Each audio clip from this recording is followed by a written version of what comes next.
علی بھائی اکثر ہم دیکھتے ہیں کہ وومن رائٹس کے اوپر اکثر خواتین جو ہیں وہ بہت ایکٹیو ہیں، اور شاید ان کا بھی ڈے بھی بنایا جاتا ہے، اور وومن مارچ 8 مارچ اور وومن مارچ بھی ہوتا ہے، اور بڑے لوگ اس کے اوپر جو ہے نا اعتراض کرتے ہیں کہ یہ کافرانہ ہے وغیرہ وغیرہ.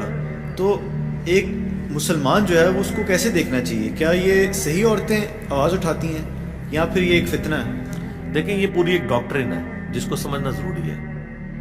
میں سب سے زیادہ وومن رائٹس میں بلیو رکھنے والا ہوں. میں سمجھتا ہوں کہ سب کانٹیننٹ میں عورتوں کے اوپر بہت ظلم ہوتے ہیں، باوجود اس کے کہ بعض معاملات میں یہاں کی عورتیں زیادہ سکھی ہیں ایز کمپیئر ٹو یورپ اور امریکہ کے، کیونکہ یورپ اور امریکہ میں عورت کو کموڈٹی بنا کے پیش کیا گیا. یہاں سب کانٹیننٹ میں عورت کی عزت تو ہے نا.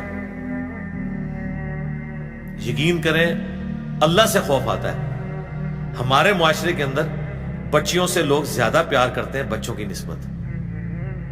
لوگ تو کہتے ہیں ہندوانہ معاشرہ ہے. وہ شاید بے دین قسم کے ہمارے آباء و اجداد جو گاؤں ایریا کے رہنے والے وہ جٹ تھے وہ کرتے تھے، لیکن ہمارے جیسے جو پڑھے لکھے لوگ ہیں وہ بچیوں کو زیادہ رسپیکٹ دیتے ہیں بچوں کی نسبت. بعض کا ڈر لگتا ہے کہ یار کہیں نا انصافی نہ ہو جائے کہ بچیوں کو ہم زیادہ اہمیت دے رہے ہوتے ہیں بچوں کی نسبت. اتنی وومن کی رسپیکٹ ہے. شادی کے بعد بھی پڑھا لکھا طبقہ، میرے تو ایٹ لیسٹ سارے اسٹوڈنٹس ران مرید ہیں سمیت میرے، ٹھیک ہے، اس اعتبار سے جو آپ ران مرید کہتے ہیں ہم تو اسے اپنا فخر سمجھتے ہیں. نبی علیہ السلام گھر میں آتے تھے، اما عائشہ سے پوچھا گیا کیا کرتے تھے، فرمایا گھر کے کام کاج میں مصروف ہو جاتے تھے. ٹھیک ہے، نبی علیہ السلام نے تو یعنی ہیومن ڈگنیٹی میں عورتوں کو بعض اوقات زیادہ مرتبہ دے دیا ہے. بخاری مسلم میں حدیث ہے سب سے زیادہ حق پوچھا گیا، فرمایا تیری ماں، دوسری بار تیری ماں، تیری ماں، چوتھی دفعہ باپ کا ذکر کیا. ہیومن ڈگنیٹی میں بعض اوقات عورت کا مرتبہ مرد سے بھی زیادہ ہو جاتا ہے. عورت جیسے جیسے بوڑھی ہوتی ہے یہاں پہ رسپیکٹ اس کی بڑھ جاتی ہے. لیکن یہ بھی ایک المیہ ہے، اسی معاشرے میں ایسے ظالم قسم کے خامن، ظالم قسم کے باپ موجود ہیں جو عورتوں کے ساتھ جانوروں والا سلوک کرتے ہیں. اب ان عورتوں کی سنوائی کہاں پہ ہو رہی ہے؟ کوئی سنوائی نہیں ہوتی. غیرت کے نام پہ قتل ہو جاتی ہے. کسی جوڈیشری میں ان کو حق نہیں دلایا جاتا. جوڈیشری حق دلا بھی دے تب بھی ان کو مار دیا جاتا ہے بعد میں. تو اس طرح کے معاملات بھی چل رہے ہیں. پھر اگر عورت بیوہ ہو جائے جوانی میں اور اس کا کوئی بہن بھائی نہ ہو، اسے عدالت کے چکر لگانے پڑے، وکیل ان کو ڈورے ڈال رہے ہوتے ہیں. یہاں آ کے مجھے یعنی پاکستان لیول کے موٹیویشنل سپیکر ہیں، میں ان کا نام نہیں لیتا کیونکہ انہوں نے یہاں پہ دورہ بھی ایک خفیہ کیا تھا. وہ ایک ہی ہیں اس وقت بڑے، وہ آپ کو پتہ چل جائے گا میں کن کی بات کر رہا ہوں. تو وہ پارٹ ٹائم جو ہے نا، وہ ایک ایکس چیف جسٹس ہیں، ہمارے جیلم شہر سے ہی تھے، وہ لاہور ہائی کورٹ کے.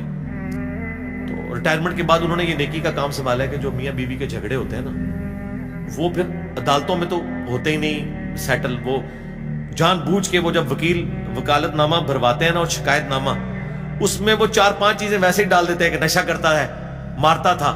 وہ عورت بیچاری نے اینڈ پہ سائن کرنے ہوتے ہیں، اس کو پتہ ہی نہیں ہوتا، لیکن وہ وکیل سمجھتا ہے کہ تیرا کیس مضبوط کرنے کے لیے یہ الزام بھی لگا.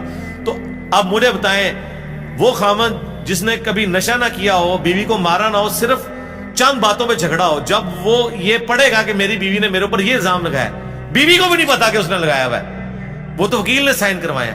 تو اگر کوئی پیچ اپ ہونا بھی تھا تو اب نہ ہوا. تو وہ پھر پارٹ ٹائم نہ اس طرح کے معاملات لے کے چل. انہوں نے مجھے بتایا کہ یار یہ تو ایک بہت بڑا بزنس بنا ہوا ہے کہ جو نوجوان جج ہیں وہ اس طرح کی جوان عورتوں کو ایکسپلائٹ کرتے ہیں کیس جتانے کے لیے، اپنے کمروں میں بلاتے ہیں. میں نے کہا یار لعنت ہے ایسے ججوں کے اوپر جو ایسی کرسیوں کے اوپر بیٹھے ہوئے ہیں. ان کو پتہ ہی نہیں ان کے ساتھ کیا ہونے والا ہے. ایک لمحے کے لیے تصور کریں کہ یہ عورت آپ کی بہن یا ماں یا بیٹی ہوتی تو آپ کا یہ ایٹیچیوڈ ہوتا جو آپ یہ حرکتیں کر رہے ہیں. تو اس اعتبار سے یہ سارے سینیریو میں دیکھیں تو عورت کے حق کے لیے کون آواز اٹھا رہا ہے؟ ایک پاکستان کی پولیٹیکل جماعت ہے جو مذہبی جماعت بھی ہے، جماعت اسلامی، جو کبھی کبھار وہ عورت مارچ وہ بھی کرتے ہیں. مزے کی بات میں بتاؤں، اگر کسی کو عورت مارچ سے چیڑ ہے تو جماعت اسلامی کی عورتیں بھی کر رہی ہیں، پورے نقاب کے اندر، حجاب کے اندر وہ بھی کرتی ہیں. تو یہ بھی ایک طریقہ ہے. ہمیں اختلاف ہے جس طریقے سے وہ کر رہی ہوتی ہیں اور جس طرح کے سلوگن انہوں نے لکھے ہوتے ہیں. بعض تو لکھے ہوتے ہیں، بعض ایڈوب فوٹو شاپ میں انہیں بدنام کرنے کے لیے بنائے جاتے ہیں، وہ غلط ہے. باقی وومن رائٹس کے اوپر بات ہونی چاہیے.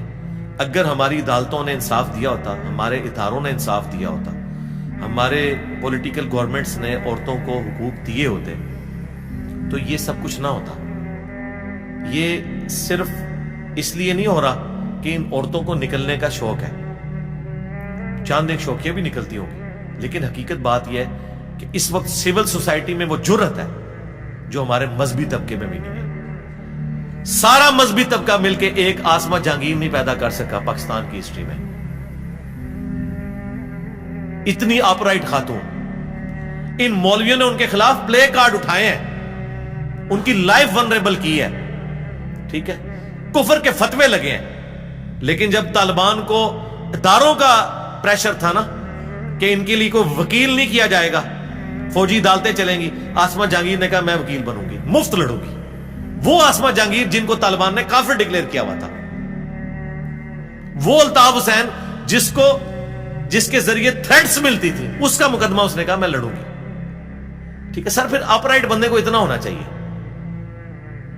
لیکن افسوس ہم مذہبی طبقے سے اتنا کوئی دلیر بندہ نہیں پیش کر سکے.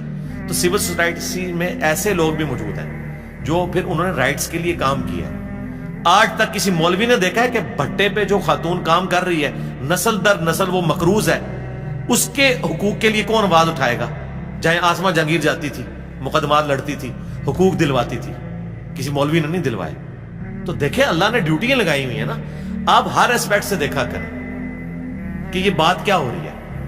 آج بلوچستان کے اندر ہمارے ریاستی اداروں کی کمزوریوں کی وجہ سے، میں نہیں کہتا مکمل طور پہ وہ بھی غلط ہے، ظاہر ہے کہ وہاں پہ نان اسٹیٹ ایکٹر موجود ہیں، لیکن بعض اوقات ان سے بھی زیادتی ہو جاتی ہے.